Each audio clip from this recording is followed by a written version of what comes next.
Hindi niya man lang maranasan ang dakilang layunin ng Diyos sa kanyang buhay dahil walang manang maring taong ito ay hindi niya na pinahalagahan ang mga bagay na para sa Diyos. Pangalawa, dahil si Satanas itong gusto niya sa tao na hindi may paalam, maging inosente at manatiling bulag ang tao sa katotohanan patungkol sa Diyos. At siguro pang tatlo, dahil walang mga lingkod ng Diyos na maaring abutin tayo.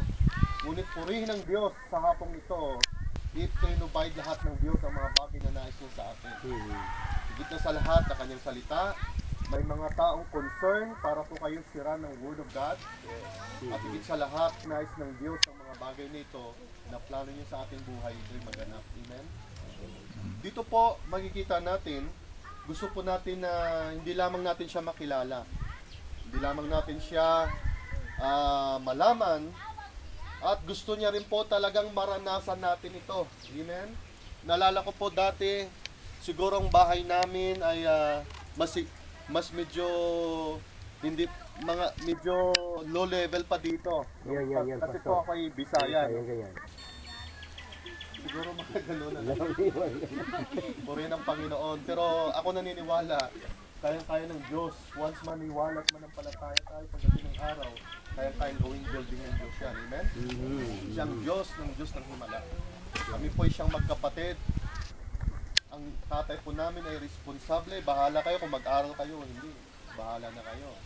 Pero purihin ng Panginoon na nakilala ko siya, doon ko naranasan na dakila palang plano ng Diyos sa aking buhay. So, ganun din po sa atin. Ito'y karapatan ng bawat tao. Karapatan ng bawat isa na may pamumuhay natin ang kalooban ng Diyos. Karapatan ng bawat isa na kilalanin natin ang kalooban ng Diyos. At karapatan ng bawat isa na maranasan natin ang kalooban ng Diyos. Amen? Dahil mahal niya po tayo. Kaya dito po, nais ng Diyos na tayo lumago sa pagkakilala sa Kanya. Alam ko po, nasira na tayo, tinanggap na natin ang Panginoon. Ngunit ito po, hindi pa sapat yun. Hindi pa tayo naghinto roon, amen? Na para bang sinasabi natin tama na yon. Ang Diyos ay hindi pa tapos sa ating buhay. Habang nabubuhay ang tao, ako'y naniniwala na marami pang bagay na gagawin ang Diyos sa kanyang buhay. Hindi lamang na kayo'y nakikinig, hindi lamang na kayo'y tumatanggap pagdating ng araw, kayo rin po'y gagamitin ng Diyos sa dakilang plano niya. Amen? Kaya ang sabi dito ng Diyos kay Joshua, kung kilala niyo po si Joshua, dito po sa sulat niya,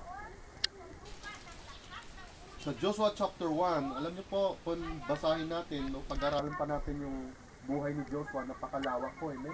Baka 24 hours, hindi pa natin matatapos yung kasaysayan ni Joshua. Pero paikliin na lang po natin, amen? Si Joshua po ang siyang pumalit kay Moses para po ang ipinangako ng Diyos sa mga Israel